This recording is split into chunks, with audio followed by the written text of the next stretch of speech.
Bacterial में कल हमने पढ़ा था This call is now being recorded. Bacterial disease में हमने कल पढ़ा था typhoid, then after that cholera, pneumonia, tuberculosis and leprosy. आज हम वायरल पढ़ेंगे। वायरल में पढ़ेंगे पहला common cold. Okay, common cold आप लोगों को पता है बहुत कॉमन इन्फेक्शन है, जिसको हम सस्ते वर्ड में या हिंदी में सर्दी बोलते हैं। ओके, नो ये एक वायरल इन्फेक्शन है, कॉमन कोल्ड।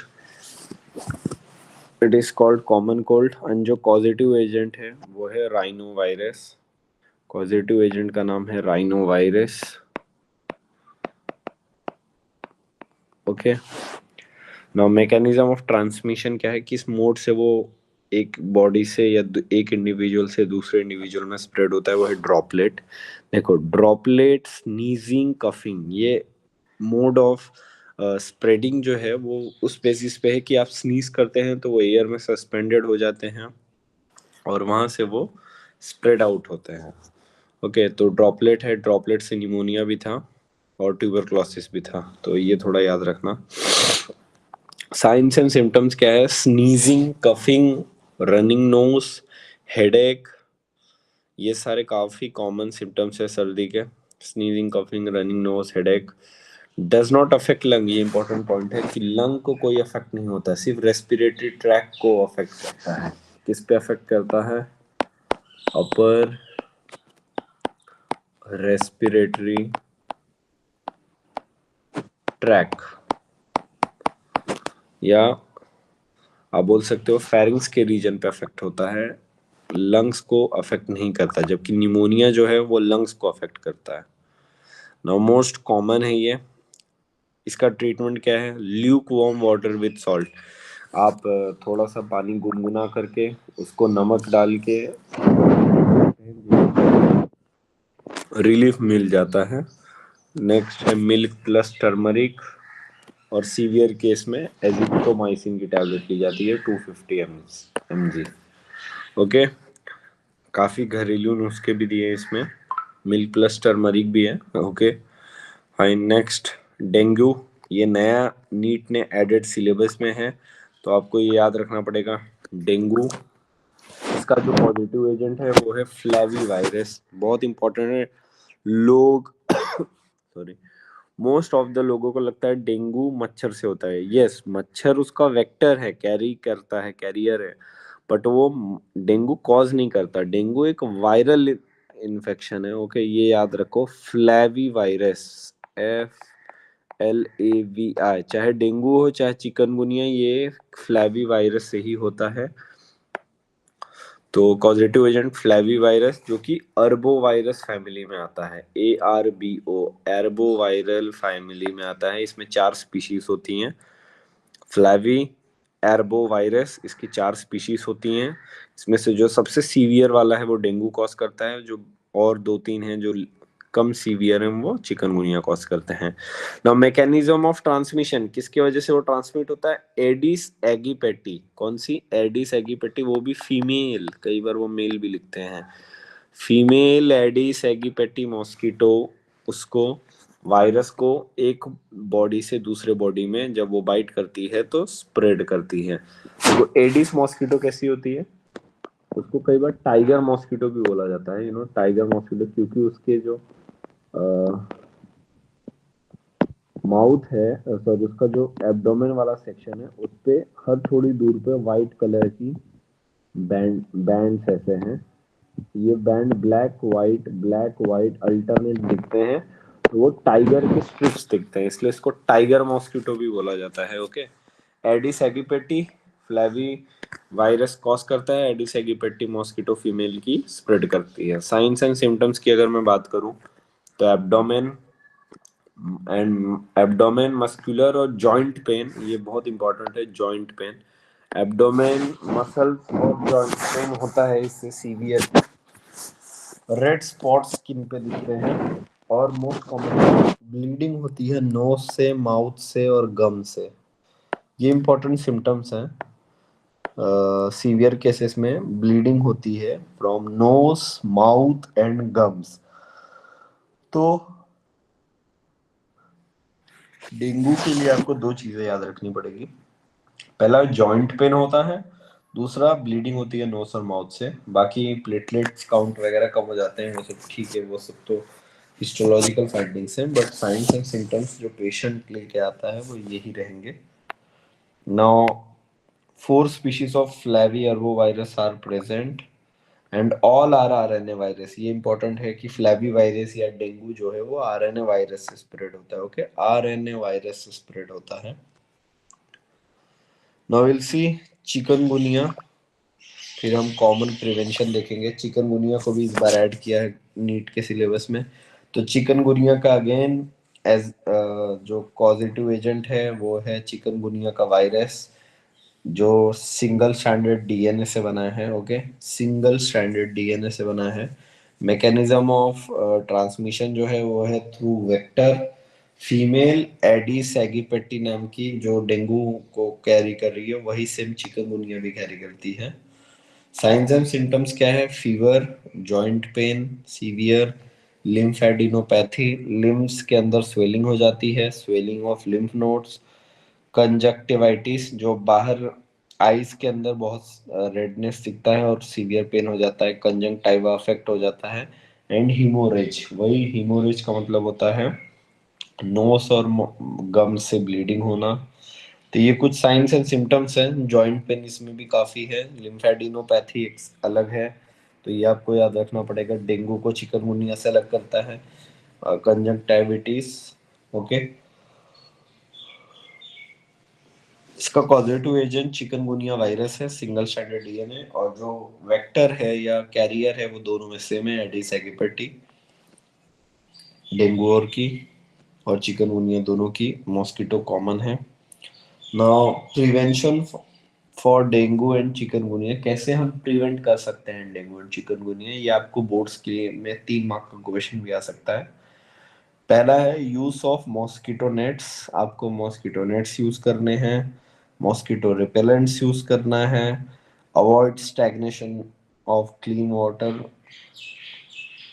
जो भी वाटर है, चाहे वो बारिश के मौसम में हो या कोई भी, अगर कहीं पे पानी रुक रहा है तो उसको रोकने से बचाने के लिए आपको वहां से पानी को क्लियर करते रहना पड़ेगा, चाहे वो कूलर का वाटर ही क्यों ना हो। और सबसे कॉमनली जो टेक्निक यूज होती है वो है use of gambusia fish. Gambusia fish osteichthyes के अंदर आता है, एनिमल किंगडम के, and it kills the larva of the mosquito. Gambusia fish उसके सारे लार्वा को खा जाएगी, और क्योंकि वो लार्वा को खा जाएगी तो वो एडल्ट नहीं होंगे, एडल्ट नहीं होंगे तो उनकी पॉपुलेशन के नंबर को हम कंट्रोल कर सकते हैं with the help of gambusia fish. Okay, next है हेपेटाइटिस बी। हेपेटाइटिस बी एक बहुत ही सीवियर वायरल इन्फेक्शन है। आपने इसको रिप्रोडक्टिव हेल्थ में भी पढ़ा होगा। रिप्रोडक्टिव हेल्थ के अंदर ये नॉन क्यूरेबल एसटीडी के अंदर भी रहा है। तो ये आपको इम्पोर्टेंट है कि किस लेवल का है hepatitis B. Hepatitis B, genital herpes and AIDS, ये तीनों नॉन क्यूरेबल थे, ट्रिपल एच भी बोला जाता है। नाउ कॉजेटिव एजेंट जो हेपेटाइटिस बी का है वो है एचपीवी वायरस, जो कि डबल स्टैंडर्ड डीएनए है। मैंने डबल स्टैंडर्ड सिंगल स्टैंडर्ड इसलिए लिखा है, कई बार उस पर भी क्वेश्चन पूछ लेते हैं। तो इसका जो कॉजेटिव एजेंट है वो डबल स्टैंडर्ड डीएनए है से बना हुआ है। मैकेनिज्म ऑफ ट्रांसमिशन क्या है? फीको ओरल रूट, वही किसी अफेक्टेड इंडिविजुअल की फीकल मैटर से मॉस्किटो सॉरी, मॉस्किटो के थ्रू वो पहुंच जाएगा ओपन फुटस्टेप्स या फ्रूट्स पे, फिर वहां से सीधा बॉडी पे। Transmit through placental blood and sexual route. Hepatitis B अगर किसी फीमेल को है और वो प्रेग्नेंट है तो उसके फीटस को भी होगा, इसका मतलब वो प्लेसेंटा को क्रॉस करता है वायरस। और एसटीडी तो है ही, वो तो सेक्सुअल इंटरकोर्स से भी स्प्रेड होता है। तो हेपेटाइटिस बी एक लीथल डिसीज है, और उससे प्रोटेक्ट होने के लिए आपको इसकी वैक्सीन आती हैं हेपेटाइटिस बी की। आप ऐसा प्रोफाइलैक्सिस उसको लगा सकते हो ना। उसके साइंस एंड सिम्टम्स क्या है? क्योंकि नाम ही है हेपेटाइटिस, हेपेटाइटिस का मतलब होता है लीवर, तो लीवर डैमेज हो सकता है, जॉन्डिस हो सकता है, वॉमिटिंग हो सकती है, और डायरिया। ये कुछ कॉमन साइंस एंड सिम्टम्स है। कैन क्रॉस प्लेसेंटा, जैसे मैंने पहले ही बोला है। ट्रीटमेंट क्या है, हेपेटाइटिस बी वैक्सीन आजकल चलती हैं, बिकॉज ये एक बार अफेक्ट हो गया तो ये नॉन क्यूरेबल है। नॉन क्यूरेबल है, हम सिर्फ पेशेंट की लाइफ प्रोलॉन्ग कर सकते हैं, we can not cure it. तो हेपेटाइटिस वैक्सीन स्टार्टिंग से आती है, वो याद रखो। और इसका डोज भी मैं आपको बता देता हूँ। मान लो आपने हेपेटाइटिस बी 100 रुपीज़ का एक वायल आता है, आज लगा लिया। मान लो आप 20th को लगा रहे हो नवंबर में, या आज की डेट जैसे 30 नवंबर है, तो आज आपने अगर लगाया तो अगले महीने आपको 1 महीने बाद एग्जैक्टली 30 दिसंबर को लगाना है। और उसके बाद ठीक 1 साल बाद 30 नवंबर या 30 दिसंबर को फिर से एक बूस्टर डोज लगाना है। तो आपको अप्रोक्सीमेटली 1 ईयर का क्योर मिल जाता है। तो ऐसे ही लगाते हैं। फिर जब वो 1 साल हो जाए, फिर से 1 महीना जिस दिन लगाओगे उसके नेक्स्ट मंथ में फिर से 1 मंथ के गैप के बाद लगाना है, फिर उसके बाद 1 ईयर के बाद लगाना है। This is how we use hepatitis vaccine. Okay, आगे बढ़ते हैं। नेक्स्ट है पोलियो। आपको पोलियो के बारे में बहुत ज्यादा पता होगा, दो बूंद जिंदगी के नाम। पोलियो का जो पॉजिटिव एजेंट है वो है पोलियो वायरस। इसको पैरामिक्सो वायरस भी बोलते हैं, पर ठीक है, आपको पोलियो वायरस ही याद रखना है। मैकेनिज्म ऑफ ट्रांसमिशन जो है वो है faeco oral route again. Signs and symptoms क्या है, डिसफिगरमेंट ऑफ लोअर लिम्स। इसमें हाथ और पैर में ज्यादा अफेक्ट दिखता है, खासकर पैरों में। पैर टेढ़े मेढ़े हो जाते हैं। स्टंटेड ग्रोथ रहती है, बॉडी हाइट अच्छे से नहीं डेवलप हो पाती है। पोलियो की बात करें तो पोलियो में जो वैक्सीन लेते हैं वो लाइव लेते हैं, मतलब उसमें लाइव वायरस को इंजेक्ट किया जाता है। पोलियो जो है वो ऑलमोस्ट इरेडिकेट हो गया है, due to is almost eradicated from the world. So it is already eradicated from the world. Okay, almost eradicated because mass level पे उसका वैक्सीनेशन किया गया है। now we'll see further. Other viral diseases में कुछ नाम है, SARS, severe acute respiratory syndrome. SARS आपको पता होगा, कोविड जो है वो सार्स फैमिली के अंदर ही आता है, तो जो कोरोना का वायरस था। तो SARS is severe acute respiratory syndrome. Swine flu, कोविड-19, मम्स। मम्स आपको पता है छोटे बच्चों में होता है। रेबीज, रेबीज जो पागल कुत्ते के काटने से होता है, उसमें भी वायरल इन्फेक्शन होता है। Chicken pox again viral infection है। And influenza.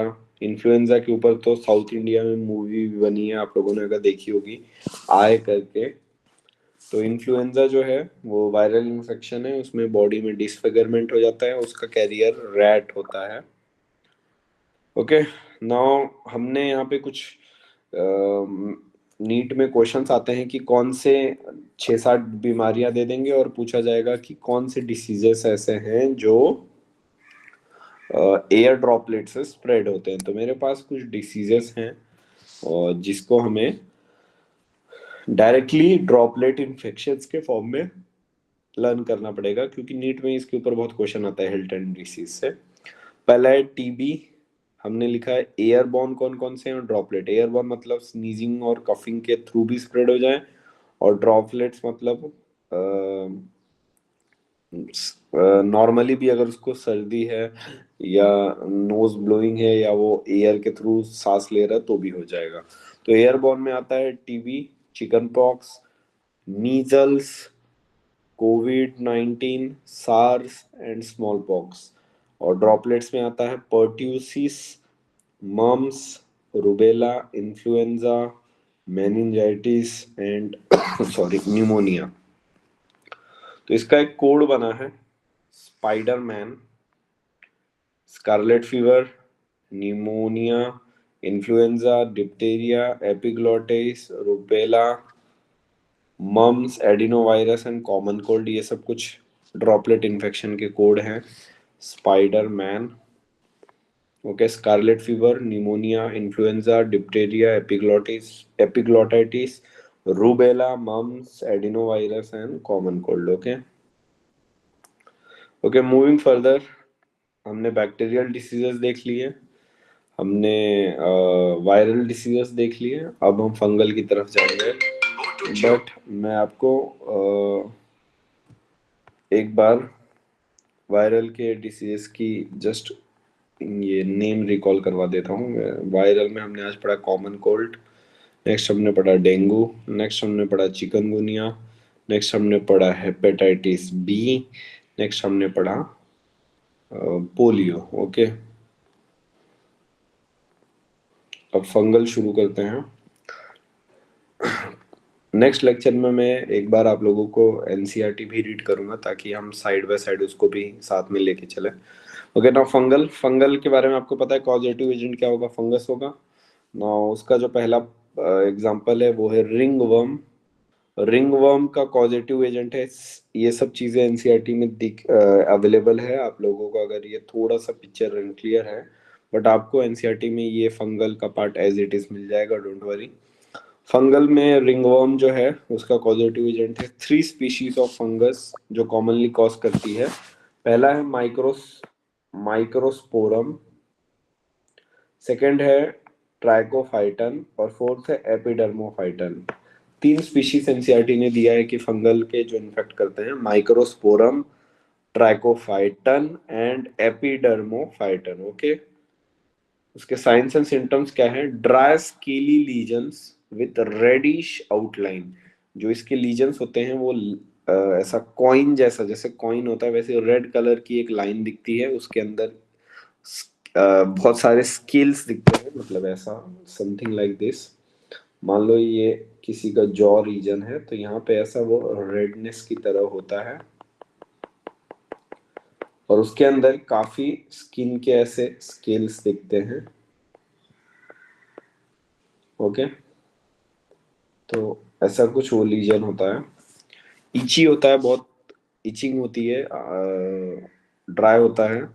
Now nail, scalp and growing, growing मतलब पेल्विक रीजन, तो स्कैल्प पे, नेल्स पे और ग्रोइन ये कॉमन साइट्स हैं जहाँ पे फंगल इन्फेक्शन होते हैं due to moisture. Heat and moisture helps to grow the fungus. They are generally acquired from soil, towels, using others clothes, किसी का क्लोथ शेयर करना, किसी की टॉवेल शेयर करना, सॉइल में अगर पड़े हैं और आप लोग गेम्स के थ्रू कोई गेम खेल रहे हो, सॉइल से कनेक्शन हो रहा है, तो again it will be spreading. तो मोस्ट कॉमन इन्फेक्शियस डिसीज है ये फंगल। बहुत जल्दी जैसे ही आपकी इम्यूनिटी थोड़ी सी भी कम हो जाती है, फंगल इन्फेक्शन काफी कॉमन है।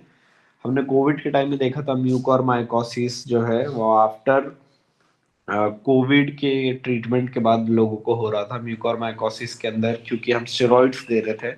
तो स्टेरॉइड्स जो है वो इम्यूनिटी को सप्रेस कर देता है, तो स्टेरॉइड्स लेने की वजह से काफी लोगों को फंगल इन्फेक्शन हुआ था।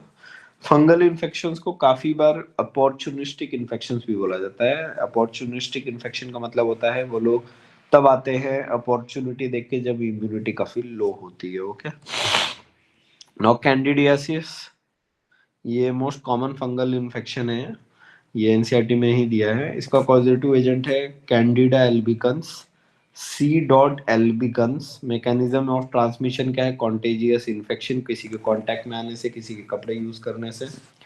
इसमें भी वही स्केली लीजन्स है with too much itching seen when immunity is low. अब नेक्स्ट जो डिसीजेस है हमने पढ़ा था bacterial, viral, fungal and protozoans या हेलमिंथोलॉजी। अब हम पहले उसमें वर्म के इन्फेक्शन पढ़ेंगे। तो पहला वर्म का इन्फेक्शन है एस्केरियासिस, आपको एनसीईआरटी में भी दिया है एस्केरियासिस। इसका कॉजेटिव एजेंट है एस्केरेसिस राउंड वर्म, जो इसका काफी कॉमन नाम है, commonly called as round worm ascaris. Mechanism of transmission क्या है, contaminated food and water by the eggs of ascaris. Ascaris एक राउंड वर्म है, और अगर थोड़ा बताऊं डिटेल में तो ये एनिमल किंगडम के एस्केलमिन्स में राउंड वर्म्स की प्रजाति में आता है, जिसमें मेल का कर्व टेल होता है और फीमेल के इलोंगेटेड बॉडी होती है। तो एस्केरिस जो है वो काफी कॉमन राउंड वर्म है, और वो कंटामिनेटेड फूड और वाटर के अंदर अपने एग्स डाल देता है, और अगर हम वो फूड और एग खा लें तो हमारे अंदर ये इन्फेक्शन हो जाता है। साइंस एंड सिम्टम्स क्या है? मोस्ट कॉमनली वो इंटेस्टाइनल पैरासाइट है, इंटेस्टाइन पे अफेक्ट करता है। वहां पे धीरे धीरे इंटेस्टाइन को खोदने लगता है और वहां पे ब्लीडिंग होने लगती है। Intestinal bleeding, muscular pain and fever होती है बॉडी के अंदर। एक और काउंट मैं आपको इसमें याद रखूंगा, अभी हम आगे एंटीबॉडीज पढ़ेंगे। जब भी वर्म इन्फेक्शन होता है, चाहे वो प्लेटीहेल्मिन्थ का हो चाहे वो एस्केरिसिस का हो, उसमें आईजीई इम्यूनोग्लोबुलिन ई का लेवल काफी बड़ा रहता है। आगे हम एंटीबॉडी पढ़ेंगे तो इस बात को डिस्कस करेंगे। बट आईजीई का काउंट काफी बड़ा रहेगा बिकॉज वर्म इन्फेक्शन के अंदर आईजीई का लेवल बढ़ जाता है। Okay, now will see anaemia. एनीमी, आई गेस ये गलत प्रिंट हुआ है, it is amoeba. It is amoeba, AMOEBA। Okay, amoeba. Now ये सीवियर केस में स्मॉल इंटेस्टाइन के अंदर स्मॉल इंटेस्टाइन का परफोरेशन कर देता है। ओके, नेक्स्ट है एलिफेंटाइसिस। एलिफेंटाइसिस आपको पता होगा। एलिफेंटाइसिस क्या होता है? इसको हम हाथी का पैर भी बोलते हैं। ये काफी common infection elephantiasis. Now elephantiasis का कॉजेटिव एजेंट क्या है? इसका कॉजेटिव एजेंट एनसीईआरटी में दिया है, वूचेरिया बैंक्रॉफ्टी एंड वूचेरिया मलाई। दो कॉजेटिव एजेंट है, वूचेरिया बैंक्रॉफ्टी एंड वूचेरिया मलाई। इसका जो वेक्टर है, मतलब किसके थ्रू ये जो इसके जो वर्म्स हैं वो किसके थ्रू स्प्रेड होते हैं? देखो, ये एस्केलमिन्स में आता है तो ये एक वर्म इन्फेक्शन है, वर्म्स इसको कॉज करते हैं। तो कौन से मच्छर के थ्रू ये वर्म्स हमारे बॉडी में आते हैं? इसका नाम है फीमेल क्यूलेक्स मॉस्किटो। डेंगू में भी फीमेल एडिपेटिस थी और इसके अंदर भी फीमेल क्यूलेक्स मॉस्किटो है। अगेन क्यूलेक्स मॉस्किटो जो है वो ऑर्थोपोडा में आता है। तो इसका जो वेक्टर है वो है female Culex mosquito. Science and symptoms क्या है? इन्फ्लेमेशन हो जाता है ऑर्गन्स का जो नीचे की तरफ है, lower body parts. Inflammation of organs in lower parts due to blockage of lymph vessels.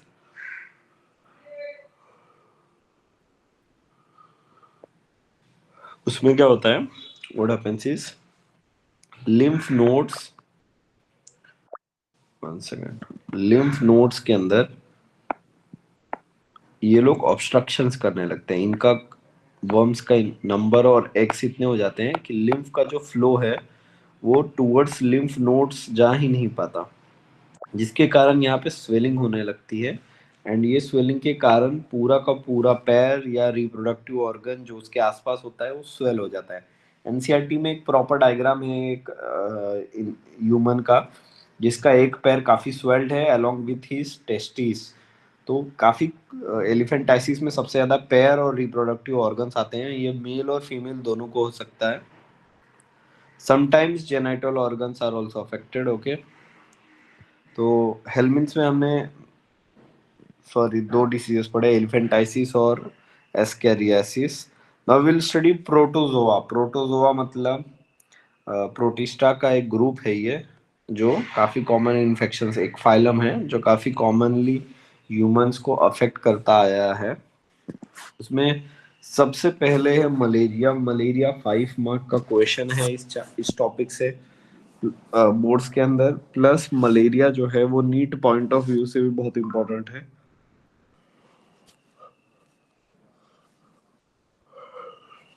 तो शुरू करते हैं malaria. Most common disease started from our ancestors. ये अर्थ जब आई है, जैसे ऑर्थोपोडा आया है और जैसे ह्यूमन सिविलाइजेशन शुरू हुआ है, मलेरिया एक कॉमन कॉज रहा है। इसमें 4 टाइप के पैरासाइट्स होते हैं या एजेंट होते हैं जो काफी कॉमनली मलेरिया कॉज करते हैं। उसमें एक है प्लाज्मोडियम वाइवेक्स, नेक्स्ट है प्लाज्मोडियम मलेरिया, नेक्स्ट है प्लाज्मोडियम फेल्सीपेरम और नेक्स्ट है प्लाज्मोडियम ओवेलिस। तो आपको याद सॉरी 1 मिनट, आप ये चारों एग्जांपल देखो, P vivax, P malariae, P falciparum and P ovalis.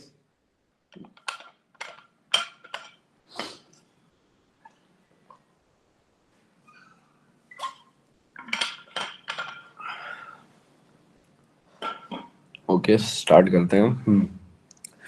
तो vivax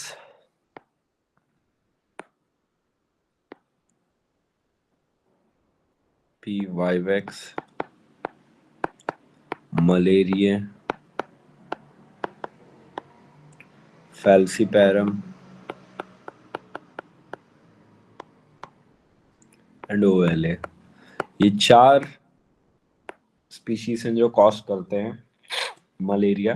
Plasmodium vivax, plasmodium malariae, plasmodium falciparum and plasmodium ovale. इसमें जो फैल्सीपैरम है वो सबसे लीथल मलेरिया कॉज करता है, मैलिग्नेंट, इसमें डेथ हो सकती है। ओके, अब इसकी लाइफ साइकिल दिखाई है एनसीईआरटी में भी और इसमें भी बहुत क्लियरली इसमें है। मैं आपको एग्जांपल एक्सप्लेन करता हूँ। तो let's start with the life cycle of malaria.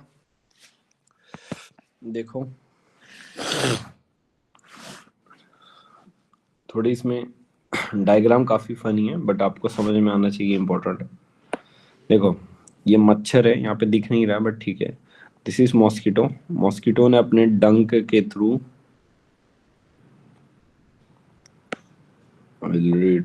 ये मॉस्किटो है, मॉस्किटो ने अपने डंक मारे जिसकी वजह से उसके डंक के थ्रू प्रोटोजोआ का जो पैथोजन है वो हमारी बॉडी में आता है। ओके, और प्रोटोजोआ का जो एंटीजन अपने बॉडी में आता है वो किस फॉर्म में आता है, किस फॉर्म में एंटर करता है? स्पोरोजोइट्स।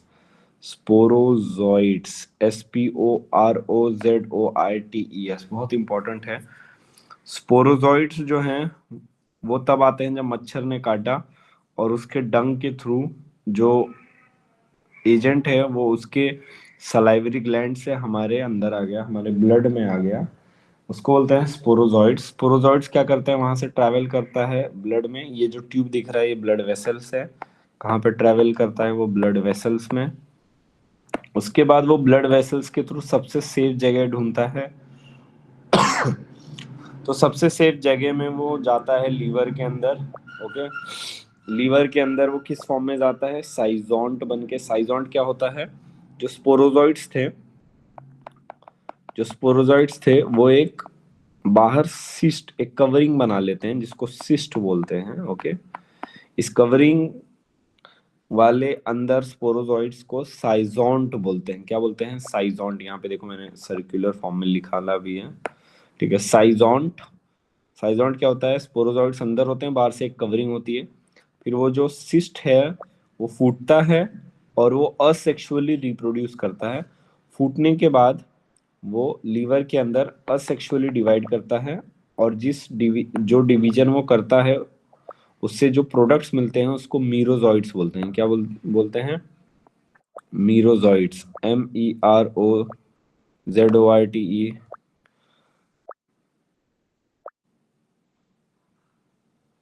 सबको समझ में आ रहा है? ओके ठीक है। देखो जिसको नहीं भी समझ में आ रहा है मैं एक बार और फिर से एक्सप्लेन कर दूंगा, पर प्लीज आप एनसीईआरटी भी अपने सामने रखिए। देखो मच्छर ने काटा, मच्छर ने जिस फॉर्म में काटा उसको स्पोरोजोइट्स बोलते हैं।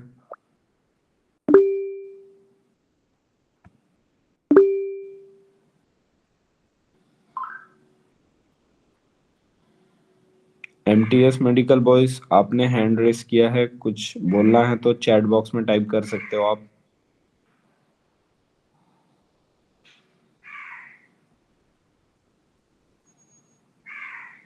माइट भी तो आपके बोर्ड्स पास में आ रहे हैं तो आपके लिए इंपॉर्टेंट चीजें हैं, प्लीज फोकस। ठीक है, स्पोरोजोइट्स जो है वो फिर वेसल्स के थ्रू लीवर में जाते हैं। लीवर्स में वो साइजोंट बनाते हैं। साइजोंट का मतलब होता है एक सिस्ट जैसी कवरिंग, उसके अंदर बहुत सारे स्पोरोजोइट्स। फिर वहां से वो डिवाइड करते हैं असेक्सुअली। यहाँ पे लिखा है असेक्सुअली डिवाइड करते हैं, ये याद रखना। लीवर के अंदर असेक्सुअली डिवाइड करके वो मीरोजॉइट्स बनाता है। क्या बनाता है? मीरोजॉइट्स। इंजेस्ट हुआ तो वो हमारे ब्लड में स्पोरोजॉइट के फॉर्म में, लीवर में असेक्सुअली डिवाइड करने के बाद वो मीरोजॉइट्स बनाता है वो मीरोजॉइड्स असेक्सुअली डिवाइड करने के बाद कुछ मीरोजॉइड्स फिर से ट्रैवल करके कहाँ चले जाते हैं, आरबीसी की तरफ। कहाँ पे ट्रैवल करके जाते हैं, आरबीसीज की तरफ। आरबीसीज के अंदर जाके अगेन वो लोग एक सिस्ट बनाते हैं, मीरोसाइट्स, और वहां से फिर से साइजोंट बनाते हैं। जैसे यहाँ पे था साइजोंट, देखो साइजोंट क्या है, एक सिस्ट से बना हुआ कैप्सूल जिसके अंदर बहुत सारे मीरोजॉइट्स या स्पोरोजॉइट्स हैं। फिर वो जो मीरोजॉइट्स हैं वो टूटते हैं और वहां पे फिर से असेक्सुअली रिप्रोडक्शन होता है। अब देखो, जब ये फेस होता है उसी के अंदर अगर कोई अपना ब्लड टेस्ट करवाए तो उसके ब्लड के अंदर रिंग आर आरबीसी जो हैं वो ऐसा रिंग शेप का स्ट्रक्चर दिखाती है। इसमें साइड में न्यूक्लियस दिखता है और पूरा का पूरा जो साइटोप्लाज्म है आरबीसी का वो खाली वैसा रिंग शेप का स्ट्रक्चर बनाता है। This is called as trophozoite stage. क्या बोलते हैं, ट्रोपोजॉइड स्टेज। अब होता क्या है, इसमें मीरोजॉइड्स असेक्सुअली रिप्रोड्यूस करते हैं और आरबीसी को बस्ट करते हैं, फिर अगेन से रिप्रोड्यूस करते हैं, आरबीसी को बस्ट करते हैं। This bursting results in, RBC के बस्टिंग से एक पिगमेंट निकलता है, जैसे आप यहाँ देख रहे हैं ये पिगमेंट्स हैं। इस पिगमेंट्स को बोलते हैं हीमोजोइन। यहाँ पे लिखा है HAEMOZOIN। हीमोजोइन जो है वही रिस्पॉन्सिबल है मलेरिया के अंदर फीवर एंड चिल्स कॉज करने के लिए। फीवर एंड चिल्स क्या है, ठंड लगना और फिर से थोड़ी देर बाद गर्मी लगना, फिर से ठंड लगना, फिर से गर्मी लगना। ये किसकी वजह से होता है, हीमोजोइन पिगमेंट्स के थ्रू। और ये कब होता है, जब मीरोजॉइड्स आरबीसीज के अंदर असेक्सुअली रिप्रोड्यूस कर रहे होते हैं। अब कुछ टाइम के बाद वो लोग असेक्सुअली रिप्रोड्यूस करना बंद कर देते हैं और वो लोग ब्लड के अंदर ही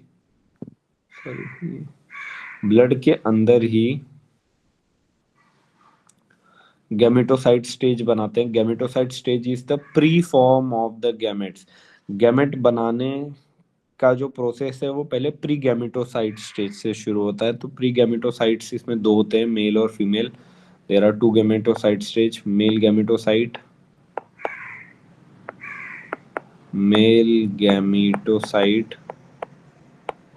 and female gametocyte. Okay, male और फीमेल दोनों गैमेटोसाइट स्टेज बनते हैं। अब क्या होगा, जब दूसरी बार मच्छर काटेगा, मेनली वो इन्फेक्टेड ना हो, तो वो इन्फेक्टेड भी हो सकता है वो मच्छर और नॉन इन्फेक्टेड भी हो सकता है। वो मच्छर जैसे ही काटेगा तो हमारा जो ये मेल और फीमेल गैमेटोसाइट है वो फिर से उसके डंग के थ्रू उसके बॉडी में चले जाएगा। अब केस 1 अगर वो चला गया तो क्या होगा, केस 2 अगर वो नहीं गया तो क्या होगा। अगर वो नहीं गया केस 2 तो वो हमारी बॉडी में ही डीजनरेट हो जाएगा, क्योंकि वो गैमेटोसाइट स्टेजेस जो होते हैं वो लोग कोल्ड ब्लडेड एनिमल्स में रह सकते हैं। हमारा ब्लड वार्म है तो वो लोग वहाँ नहीं सर्वाइव करते हैं, इसीलिए वो लोग यहाँ से मॉस्किटो के बॉडी में दोबारा जाते हैं। तो केस केस 1 अगर मॉस्किटो ने फिर से उसको ब्लड सकिंग करते वक्त ये ट्रैवल करके मॉस्किटो के अंदर चले गए तो मॉस्किटो के अंदर वो लोग गैमेट्स ट्रांसफर हो जाते हैं। वहां से वो लोग मॉस्किटो के गट में जाते हैं, मतलब स्टमक के अंदर जाते हैं। वहां पे वो लोग फर्टिलाइज करते हैं और फिर से नए स्पोरोजॉइट्स बनाते हैं। फिर वो नए स्पोरोजॉइट फिर से सलाइवरी ग्लैंड में जाते हैं मॉस्किटो के, फिर से वो डंग के थ्रू दूसरे नॉन इन्फेक्टेड इंडिविजुअल के पास जाते हैं और उनको इन्फेक्शन कॉज करते हैं। अब इसमें समझने की ये बात है कि सबसे ज्यादा लाइफ साइकिल उनका हमारे अंदर है और बहुत छोटू सा मच्छर के अंदर है। फिर भी मलेरिया का प्राइमरी होस्ट कौन है, मॉस्किटो। प्राइमरी होस्ट कौन है, मॉस्किटो।